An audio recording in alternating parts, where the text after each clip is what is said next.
Rudy, Sanz. ¿Cómo llegamos a esto?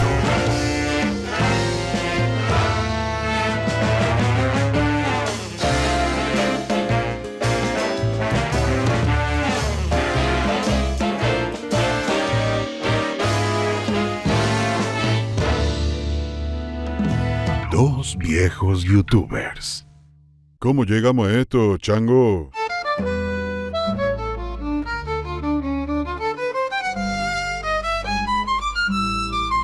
¿Cómo andás, Eda? ¿Cómo ando? Qué pregunta, pues es una pregunta muy amplia últimamente, ¿no? Pues uno diría así, ¿viste como cuando uno dice, como decía el señor Unamuno, que uno y su circunstancia? Yo estoy más o menos bien, las circunstancias está un desastre. Sí, yo no me voy a referir a Unamuno, pero me acuerdo de Inodoro Pereira. Inodoro Pereira, Cuando el perro del filósofo. Claro, el Mendieta le preguntaba, ¿cómo anda Inodoro? Y él le decía, mal, pero acostumbrado. Claro, pues está buenísimo eso, está buenísimo, obviamente, la genialidad de Fontana Rosa de poder decir eso, porque creo que es uno de los males horribles que tenemos en estos últimos tiempos, que es acostumbrarnos a estar mal. No es la naturalización de estar mal, y bueno, no nos puede llevar a ningún lugar bien la naturalizar que estamos mal, digamos, ¿no? No hay manera, ¿no? Y hay como una historia, yo diría, de que estamos siempre mal, pero nos vamos acostumbrando, nos enseñan de chiquitos, ¿no? Tiene un nombre, estar mal, pero acostumbrado. Lo escuché hace poco, el péndulo. El de Foucault, no. La banalidad del mal es lo que decía Hannah Arendt, pero era la naturalización, pero horrible, ¿no? Claro, en realidad no tengo que decir lo que no me acuerdo. Viste que la sociedad, de referir. me refiero a que nosotros tenemos un péndulo en la sociedad que va, ¿estamos bien? Estamos mal. Puedo decir lo que Jauretche decía, que la clase media vota mal cuando está bien y vota bien cuando está mal. Pues algo Hizo, ¿no? algo así, algo Cuando así. está bien, cree que todo lo que viene necesariamente va a ser mejor, cualquier cosa va a ser mejor. Cree, o de algún lado saca esa creencia, porque las creencias tampoco salen de la misma cosa. Hemos llegado al punto de Cualquier cosa, estamos a cualquier cosa. Sí. Si alguien no cree que se pueda estar peor, sí, también se puede estar peor de lo que estamos, sí, señor. Pero tampoco es cuestión de ir comprobando. No es un experimento científico del que quisiera ser conejillo de India. No me sirve de un tampoco, por favor. no, pero bueno, la circunstancia es horrible, la historia. Y creo que una de las palabras, a ver, yo creo mucho en que cada uno viene con sus huellas y con su historia, ¿no? Al mundo, ¿no? Porque viste que se habla mucho de las identificaciones, la identidad, bueno, la identificación, o sea, y por ahí no tanto de algo que yo creo que uno es su historia también, no sé, porque lo mismo que te pasó a vos, por ahí me pasó algo parecido, pero yo lo viví desde mis marcas, desde mi lugar, y hay una historia que es común y hay una historia que es singular de cada persona, ¿no? Y cómo nos la van enseñando, cómo se va marcando. Te voy a dar un simple ejemplo. Acá, en la ciudad de Buenos Aires, y yo creo que en otros lugares también, hay calles que recuerdan a gente horrible, gente que, porque quizás fue presidente o por lo que sea, pero que fue un presidente porque dio un golpe de Estado, que por ahí ganó batallas, pero no ganó batallas, que por ahí a lo que nosotros queríamos son los que perdieron esa batalla. Ganó batallas para el enemigo. Exactamente, ganó, como decían Lelutier, ¿no? Le valió el agradecimiento de los indios porque entretenían la tropa, ¿no? Entonces, entreteniendo la tropa. Entretenido. Y esa gente tiene calle. O gente que, por ejemplo, una cosa más importante que hizo en su vida fue pedir un préstamo a la Baring Brothers que nos fundió para siempre. Y tiene una calle. Una avenida Claro. importantísima. Bueno, pero la avenida también fue un reconocimiento de la Baring Brothers. Te digo, bueno, le vamos a hacer una avenida. Claro, pero por ejemplo, fíjate lo que tendría que hacer, ¿no? O sea, yo ni siquiera digo sacarle a ese señor la avenida porque ya está, qué sé yo, ¿no? Pero, por ejemplo, advertirle a la gente, usted está caminando por Avenida Rivadavia, cuide sus intereses. Claro, como dice, viste, cuando dicen los colectivos, Exactamente, porque cuide sus rayos, efectos personales. Cuide sus efectos personales y si puede los colectivos también, ¿no? A ver, vamos a decirle a la audiencia que hoy el tema es la historia. Hoy el tema es la historia. Pero no solo la historia, sino cómo nos enseñan la historia. Exactamente. Así que le vamos a ir dejando siempre en este canal. Abajo usted va a ver acá un cosito que aparece, así un número. Ese número es del WhatsApp. Ahí usted nos puede mandar mensajes, nosotros lo contestaremos, no a la brevedad, lo contestaremos cuando podamos. Pero es una manera de que estemos en contacto, de que sepan lo que hacemos, que también nosotros sepamos lo que hacen ustedes. Pues comunicamos, los incluimos y todo. Y que se lo diga el número. Siempre nos viene bien que se suscriba. Siempre nos viene bien que se suscriba. Dale, vamos a hacer una cosa. Vamos a decir, Es este. 011 y es 61541773. Perfecto. Ahí estamos. Entonces, estamos hablando Es probable que lo vean sin el 0, porque el 0 no hace falta. Claro, el 0 no hace falta en realidad. Y por supuesto, ese número es para los que llamen de Argentina, para los que llamen de cualquier otro lugar del mundo, le agregarán el más 54, que es la... Vos fíjate que nosotros somos del siglo pasado, porque damos un número de WhatsApp decir que llamen. En realidad que se comuniquen, que manden un mensaje. Sí, bueno, yo soy de esa gente que cree que además que el celular es para hablar. Claro, me pasa lo mismo. Porque es como nació, ese es el tema. Inclusive me queda la sensación de que la otra persona es alguien para hablar. Siempre suele pasar, claro. Uno dice es otra persona, se comunica, comunicación humana, uno manda un mensaje, lo recibe, el otro le manda un mensaje, el otro lo recibe, y así se va. Me ha pasado con gente joven, a ver, esto no es peyorativo para la gente joven, porque no, es una llamada de atención que me hago yo, lo difícil que se me hace comunicarme a veces con los más jóvenes, a mí. Tengo un muchacho que es muy buen técnico en computación, que siempre me arregla las máquinas, que me instala programas, que cuando la máquina no anda yo lo llamo, pero es muy parecido a otros muchachos de su edad, debe tener unos 25, 30 años por ese... Y es de hablar poco, es de expresar poco. Entonces yo llego y le digo, hola, ¿cómo te va? Mirá, te traigo la máquina para ver si le podés arreglar este programa porque me pasa tal cosa y tal otra y tal otra y tal, bla, bla, bla, bla, bla, bla, bla. Y él me dice... No te dice nada. No me dice, ni siquiera como el psicólogo que te dice, ajá, no, este no. Y te digo, bueno, ¿vos qué te parece? ¿Qué programa puede ser el mejor para esta prueba? Voy a ver. Pero peor todavía, como el gatito ese chino, no te hace así y listo. No, porque lo que me da, a mí me llama la atención que es muy medido y habla lo justo, muy lo justo. No es como nuestra generación, somos de hablar de más. A nosotros nos encanta hablar, no, pero a toda la gente que conocemos también. ¿No? Sí, lo político, la televisión, la gente del teatro, de la música. Le preguntan, ¿qué es el arte? Y para mí el problema no es hablar en estos casos, sino cuando es solo hablar. Cuando hablamos mucho, pero no hacemos nada, digamos, ¿no?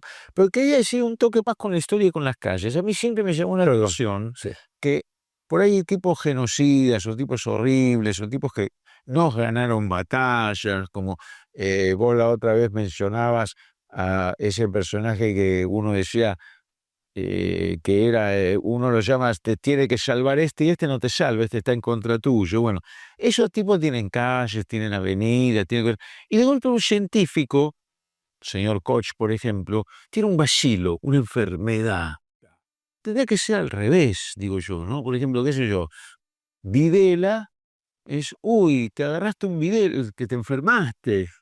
Y los científicos que crean cosas que benefician a la humanidad podrían tener una calle, una avenida, porque está bueno recorrer la calle del tipo que creó la vacuna que te salvó de algo, pero no nos enseñan así la historia. Y ahí es donde viene el tema que vos planteás de cómo nos enseñan la historia. Porque a la historia nos enseñan cómo. Hay una idea desde la educación formal, la gente que sabe educar se junta y organiza qué te van a enseñar en primer grado, en segundo grado, y hacen una especie de protocolo que los maestros deben seguir, a los cuales se ajustan los manuales que están escritos por gente que deciden qué va y qué no va. Claro. No los manuales, pero los libros de historia, los libros donde uno estudia, ¿no? Claro, yo no sé quién No, yo tampoco. finalmente va decidiendo, pero sí sé que, a ver, había una hermosísima canción, ¿no? Que cantaba Lito Nebbia, que decía: "Si la historia la escriben los que ganan". Yo tengo mi idea de que la historia la escriben los que garcan en general, ¿no? O sea, con, por supuesto, las excepciones del caso, pero la historia hegemónica, la historia que predomina, la historia que llega a todos lados. Siempre me imagino a Mitre peleando con Urquiza en la batalla de Pavón, y Urquiza le ganó a Mitre 10.000 veces, hasta que se dio cuenta que no, que tenía que dejarse ganar, porque si no, o sea, si no, se iba a volver a enfrentar. Y yo siempre me lo imagino a Mitre en la batalla de Pavón diciéndole a Urquiza: "Vos ganás nomás la batalla, que el libro de historia lo estoy escribiendo yo". Claro, ¿no? total. Voy a hacer un paréntesis. Haga el paréntesis. La gente que está escuchando, está viendo este podcast, la palabra Garcan que dijo él, si a la historia la escriben los que garcan, por ahí hay gente que no sabe qué quiere decir. No sé lo que quiere decir, lo vamos a... No, por ahí lo que podemos decir, googleenlo. ¿Qué quiere decir garca en En Argentina? Argentina, claro. Y ahí el Google le va a decir. Para hacerlo muy claro, no son los que te benefician exactamente. Exactamente. Es de lo contrario, con un tinte peyorativo, suavemente insultante, porque en realidad es la deformación lunfárdica de otra palabra que es mucho más insultante. Sí. Pero bueno, es lo que pasa con los lunfardos, con la manera, alguno dice, como Patoruzú, que decía canejo, por no decir carajo, ¿te acordás? Y así. Claro. Son esas maneras que también la historia, porque también esto también nos metemos con la historia, ¿no? Como a veces se suaviza, ¿no? Entonces, cosas que fueron terribles, por ahí para no querer herir la inocencia infantil, pero no creo que sea por eso, porque suavizan las cosas cuando son de la gente que nos hizo daño, no cuando la gente que nos benefició, ¿no? Sí, Entonces, porque la ausencia de mucha gente en la historia no suaviza la historia, para nada, la cambia. la cambia Y la absolutamente cambia casi direccionalmente en cierta dirección convenida a alguna gente y no por un sector. conveniente para el resto de la gente, ¿no? Pero fíjate cómo, a ver, a uno le enseñan una historia, no sé, yo cuando era chico la historia era casi la historia de las batallas, no sé, en tal año tal batalla, en tal año Sí. tal batalla. El tal año fue el 25 de mayo, no, pero el 25 de mayo primero hubo un 24, un 23, o sea, el 25 de mayo, como cualquier otro suceso, no solo fue la declaración de la libertad, que no fue la independencia, respecto de España, sino todo el resultado de un proceso que venía y que continuó, ¿no? No fue solo ese día, no había pasado nada, vino el 25 de mayo, pues no pasó nada de bueno. Claro. No es que sea 5 en el 25 de mayo. Atención, atención. Renunció, se fue en helicóptero el virrey Cisneros. Último momento. Alerta, Alerta. Cisneros se fue. Claro, no fue así, ¿viste? Es como, yo me imaginé un día cómo era el diario del 13 de octubre de 1492, ¿no? Y que decía: llegaron, descubrieron, ¿viste? El titular, bueno, no, hubo un proceso. Por fin estamos incluidos en el mundo. Incluidos en el mundo, claro. Ahora sí. Ahora sí, claro, por supuesto, ¿no? Imagínate ese mismo diario el día después de Adán y Eva, que diga, mordieron, como diría con el título, ¿no? Entonces, No es así. Dice, culpa de ella. culpa, Sí, por supuesto. Claro, sin especificar si ella era Eva o la serpiente. No se sabe. No se sabe porque, Otros diarios dirían, pobre Adán. pobre Adán. Y ninguno creo que lo atacaría. Yo creía, otro diría, Adán igual nada. No, alguno también lo atacaría. No, sí, es verdad, hay siempre alguno que por supuesto que es así, con todas las... Adán manipuló a Eva para sus propios beneficios. Por ejemplo, claro, ¿viste? Esto viene, es como que yo decía, en Edipo, ¿viste? En el diario de Edipo, yo me imaginaba un diario que diría corrupción en Tebas, Yocasta cobraba doble sueldo, como reina madre y como primera dama, ¿viste? Y así podría, podríamos ir con cualquier hecho de la historia. Creo que hay ahora un caso así, ¿no? Sí, por supuesto. En estos tiempos. En estos tiempos, sí, muy en un lugar cercano. No es en un lugar de La Mancha de cuyo nombre no quise. Claro. Un lugar Qué loco esto de la historia, cómo se escriben, es tan parcial, ¿no? Y tan del momento del poder, porque el poder que está escribe. sí, por supuesto. Mira, El que está instalado en ese momento escribe, el que viene borra algo, reescribe, tal cual. El que se va de vuelta, vuelve el anterior, vuelve a borrar, puede borrar y volver a escribir sin borronear. Tal cual. Y muchas veces borra y no escribe nada. Bueno, pero Una cosa. ese es un fin del cimiento. Cosa que a mí siempre me llamó la atención de niño, que es que la historia, tal como me la enseñaban en la escuela primaria, era como la historia de las fechas patrias. O sea, venía el 25 de mayo, venía el 20 de junio con Belgrano, venía el 9 de julio, la independencia, Sí, se venía el 17 de agosto, San Martín, los Andes, después venía el 12 de octubre, porque por una cuestión orgánica del calendario. Entonces el descubrimiento de América era posterior a la independencia, o sea, todo ocurría, pero no en un proceso, sino acorde a la fecha patria que estábamos recordando, ¿no? Como la canción, todo era por eso era lo estanco, ¿no? Es más, yo me acuerdo que hace ya muchos años también, estaba ayudando a mi hijo que estaba preparando el ingreso al secundario y tenía una versión de la historia muy, muy al revés, muy desde lo económico. Entonces, por ejemplo, le mostraban cómo era la economía en la época de Rosas y cómo fue después. Pero no le hablaron de la batalla de Caseros. O sea, no le explicaron que hubo un día en el que yo le pregunté, bueno, a ver, ¿qué le pasó a Rosas? ¿Se murió? ¿Se fue? ¿Perdió una batalla? ¿Renunció? ¿Qué fue? Dice, en el libro que le estaba diciendo, no estaba. No. Esta cosa Y te todo tiene que distraían, ver con todo, ¿no? y te distraían para que no te des cuenta, porque en esa época yo por lo menos no me daba cuenta que esas faltantes estaban en los libros, con mucha historia europea, mucha batalla europea, Todas, ya, todas. todo, y mucho más detallada que las nuestras. Bueno, tenían más años porque, a ver, acá lo que no tenemos, por lo menos nosotros no tenemos, puede ser que en algún país, puede ser que los conocedores, puede ser que tenga perdido, en las escuelas argentinas, por lo menos, cuando yo estudiaba, los pueblos originarios era la historia precolombina. Precolombina se llamaba, ¿no? Tiempos precolombinos. O sea, es como que la historia se la estudiaba como si fuera la prehistoria del continente americano, como que la historia del continente americano empieza con Colón y antes no sabemos qué pasó. Sabemos, te mencionaban a los diaguitas, a los incas, a los chipchas, a los aztecas, a los mayas, pero muy poquito, media horita de cada uno si tenías mucha suerte, ¿no? Sí, mucha suerte. Tenías que tener mucha. Y como que la historia empieza con la historia que te enseñaban con la historia de Colón. Llamativamente, ahora que vos mencionaste primer grado, segundo grado, tercero, y qué sé yo, a mí me pasó en la escuela primaria que salvo un año que me querían enseñar historia antigua, que era en séptimo grado, todos los demás años, que era más que nada historia argentina, me enseñaban sobre lo mismo. No es que un año me enseñaban poner la historia del siglo XIX y al año siguiente la del siglo XX. No. Siempre a San Martín, Belgrano, Sarmiento, y por ejemplo, Irigoyen no existió. No, digo, yo me acuerdo, aparte, todas las fiestas, lo que pasa es que las fiestas, cuando uno venían las festividades, las fiestas patrias en la escuela, Son todos del siglo XIX. aparte siempre hacía alguien de San Martín todos los años, San Martín, un Belgrano, Alfredo Alcorn. un Castelli. Castelli mucho no lo ha tocado. Bien, pero bueno, yo he vivido algún Castelli. Ah, bien, porque Castelli justamente era un tipo muy polenta, pero Sí. Castelli. Pero bueno, también hubo algunos profesores y profesoras que sabían y querían meter eso, y por ahí los otros decían, che, de Castelli mejor. Claro, a mí me tocó eso un poquito más en la secundaria, en la primaria como que era mucho más cuento infantil. Sí. Yo me acuerdo de las fiestas, en la Fiesta. primaria era mucho San Martín, Mucho San Martín. mucho Belgrano, Sarmiento. Gordito en mi caso.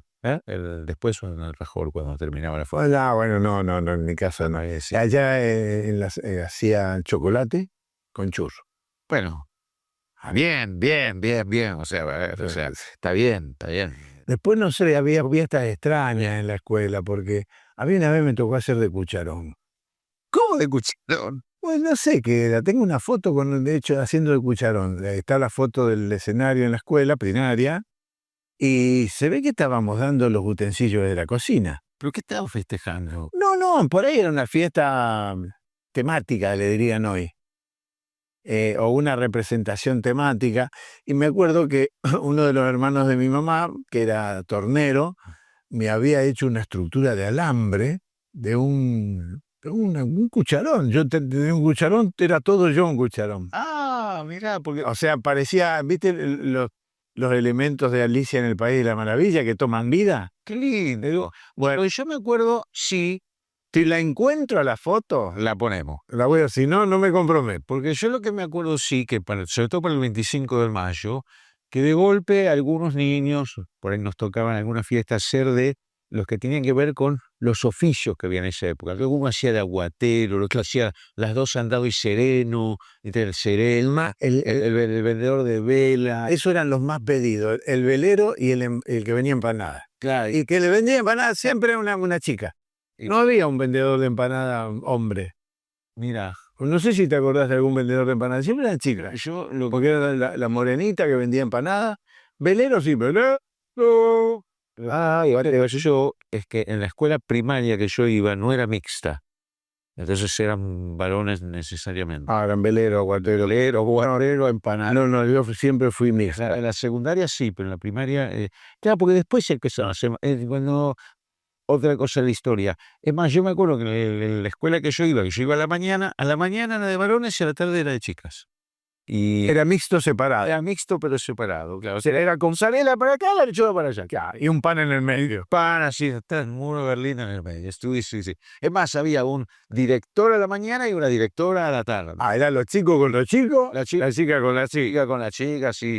Bravo. Bueno, eso ya era un tango. Por suerte, la verdad que sí, por suerte porque, es más, bueno, yo fui en un secundario que era mixto, pero había muchísimos que no lo eran. Sí, O sea, y eso es una de las cosas que cambió para bien con la historia. Me quedé pensando en lo que dijiste de las calles. De ¿Viste cuando alguien viene a...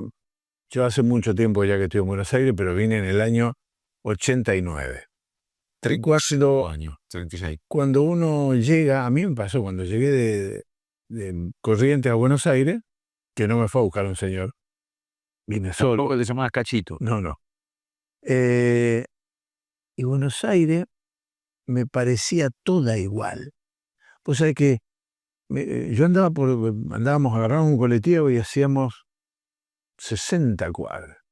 Y yo me bajaba del lugar donde lo tomé y pensé que estaba en el mismo lugar, era siempre igual Buenos Aires. Ah, Era todo el mismo, la misma geografía de la urbana, ¿viste? En la misma imagen. sí. Y me quedé con esto, me empezó a servir mucho entender las avenidas. Cuando entendí las avenidas me organicé en Buenos Aires. Y lo que decía de las calles, después cuando uno va prestando atención, porque las calles son un nombre, vos no las asociás con una historia. Decís, mira, Clara Castelli, claro. Perón, ¿sí? Doblán Perón hasta Pueyrredón. Claro. Y ahí, agarrar a la derecha, darle unas 4 cuadras y llegar a Córdoba. Ya mezclar gente con provincias. Sí, por supuesto. Y ahí en Córdoba, bajá hacia la izquierda hasta Cucha.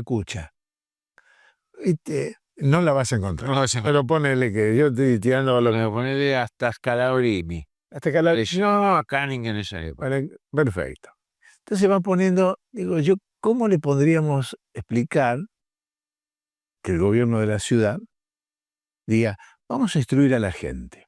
Viste que hay mucha gente del gobierno de la ciudad en las calles que dice el gobierno de la ciudad, atención, servicio, prevención.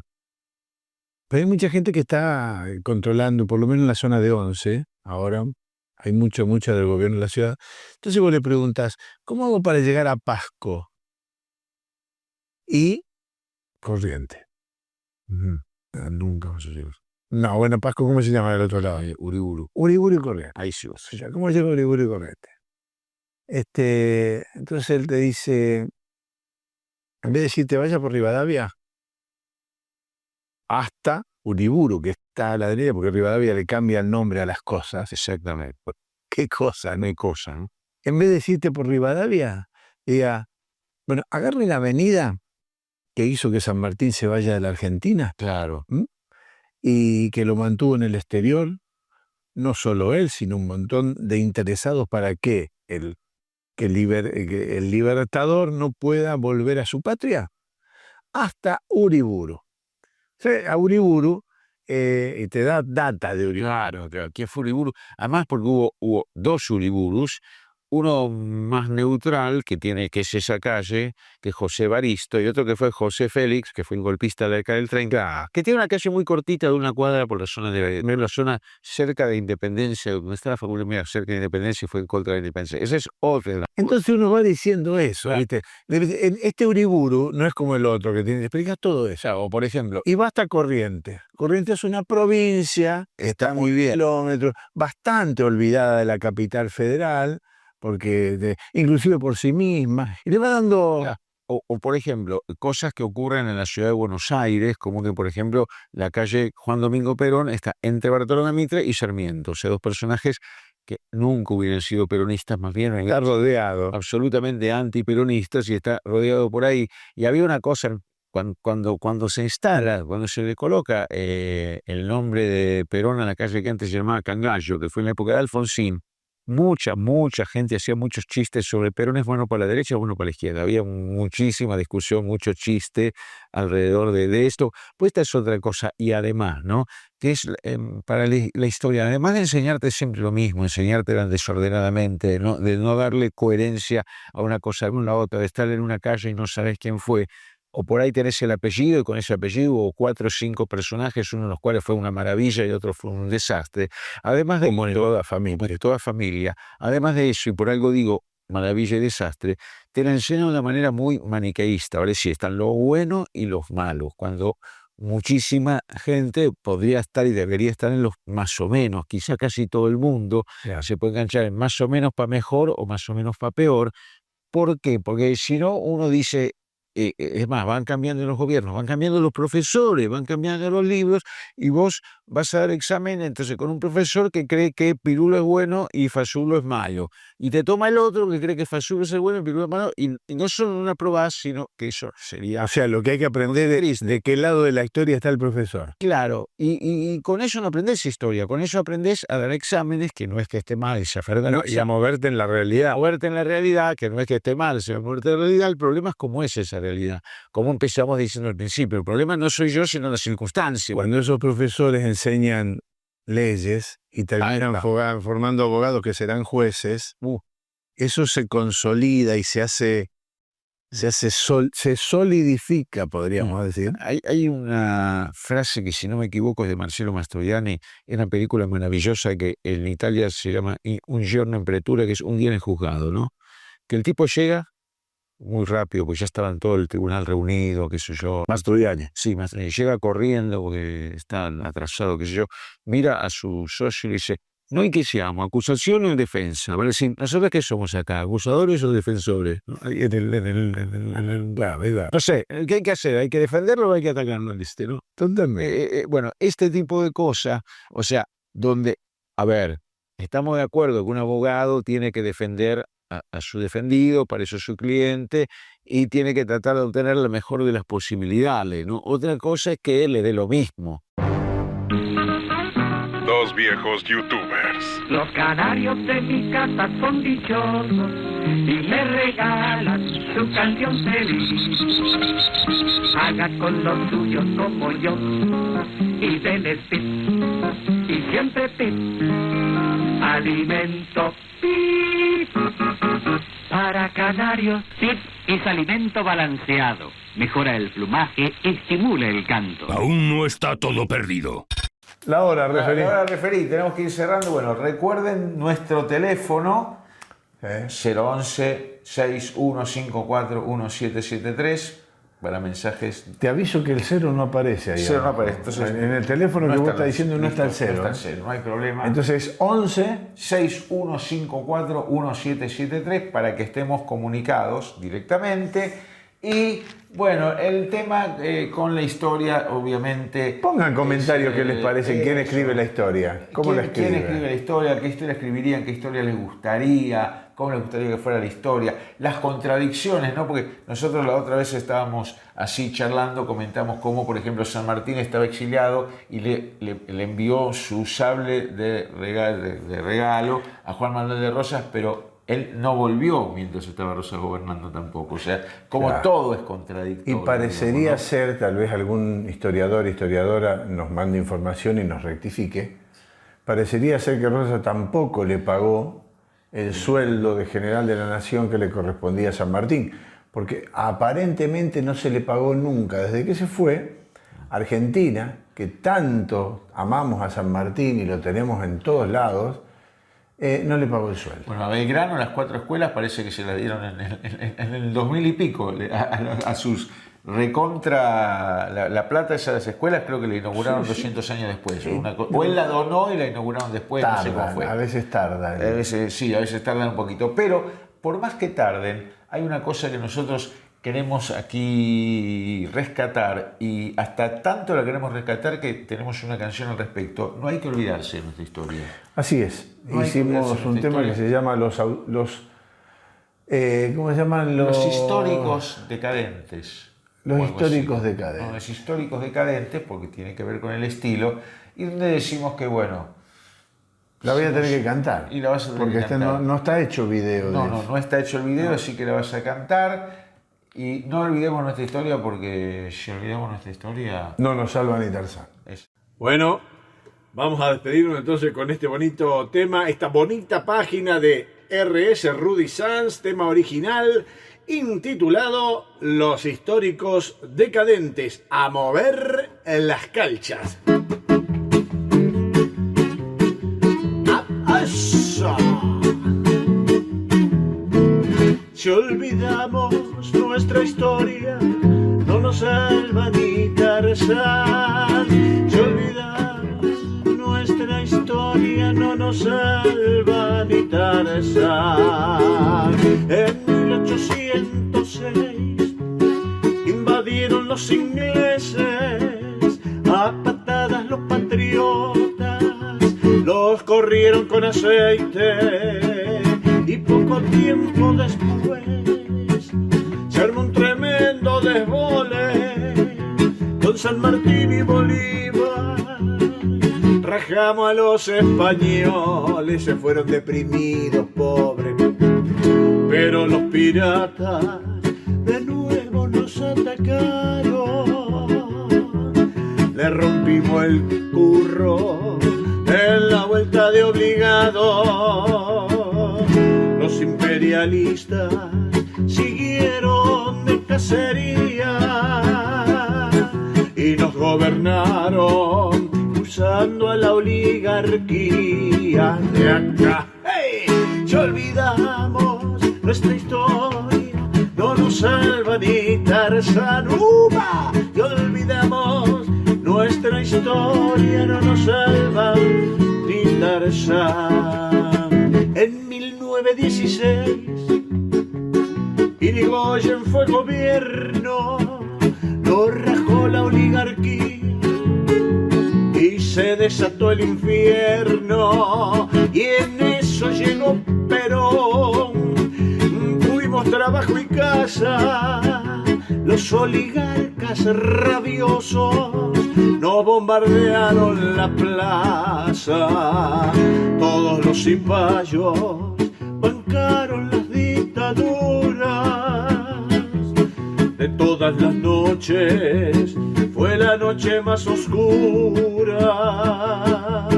Llegan los 80 y vuelve la democracia, con el 1 a 1, que al final fue otra desgracia, por Dios.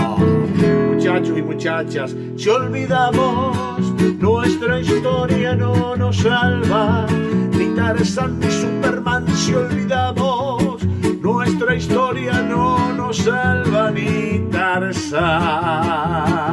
Y llegamos al 2003 junto a Néstor y a Cristina, cuando nadie lo esperaba. ¿Qué pasó? Revivieron la Argentina. Hoy está la ultraderecha con sus leyes de mercado.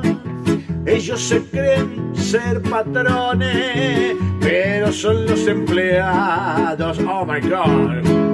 Y vienen por todos los recursos de Argentina. Ojito, hay que estar alerta, esta gente es muy dañina. Flota el desconcierto entre excusas y pretextos. Y la gran pregunta es ¿cuál es la gran pregunta? ¿Cómo llegamos a esto?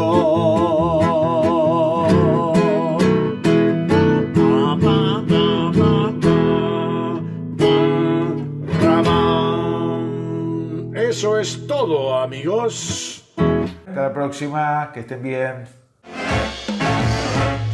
Rudy. Sanz. ¿Cómo llegamos a esto?